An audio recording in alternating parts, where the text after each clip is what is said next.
जी हम बाज़ार में आए हैं और राय ले रहे हैं। हमारे साथ एक ख़वातीन है, तो आए उनसे बात करते हैं। जनाब क्या कहना चाहती हैं? जी अस्सलाम वालेकुम।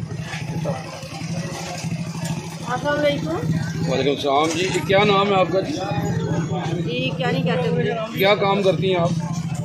मैं एक कंपनी में काम करती हूँ। जी जी। तो क्या कहना चाहेंगे आप? गर्मी बहुत ज़्यादा है। हाँ गर्मी बहुत ज़्यादा है और गर्मी का कोई अल्टरनेट नहीं है, जबकि हुकूमत भी कोई ख़ास तवज्जो दे नहीं रही है। बल्कि पहली हुकूमत भी कोई ख़ास तवज्जो नहीं दे रही थी। पहली हुकूमत ने तो बेड़ा गर्क किया लोगों का, ऊपर से नई हुकूमत तब की है। जब ये हुकूमत काम नहीं कर सकती थी तो आने की क्या ज़रूरत थी?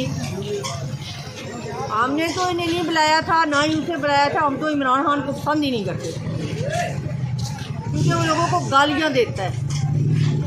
किसी का कोई लिहाज ही नहीं उसने छोड़ा, ना किसी बड़े का ना किसी छोटे का लिहाज है उसे, ना किसी अफीसर का ना किसी जूनियर का ना किसी मजदूर का लिहाज है उसे, ना किसी औरत का ना किसी मर्द का लिहाज करता है। सबको गालियाँ देता है और फिर उसे किसी ने प्राइम मिनिस्टर बना के उठा दिया। पर क्यों? नहीं मनी, वो तो वोटों से बना है ना। मुझे नहीं लगता वो वोटों से बना, वो तो गालियों से बना है। नहीं ज़्यादा इलेक्शन हुए हैं, वो गालियाँ देते देते बना है क्या? नहीं अवाम की वोटों से बना है ना। आपको पता है पूरे पाकिस्तान में अवाम ने वोटें डाली हैं। अवाम जो है ना, हमारी कुछ अवाम ऐसी है जिसका न सर है न पैर। उन्हें नहीं पता महंगाई हो रही है, इमरान खान को हुकूमत चलानी नहीं आती।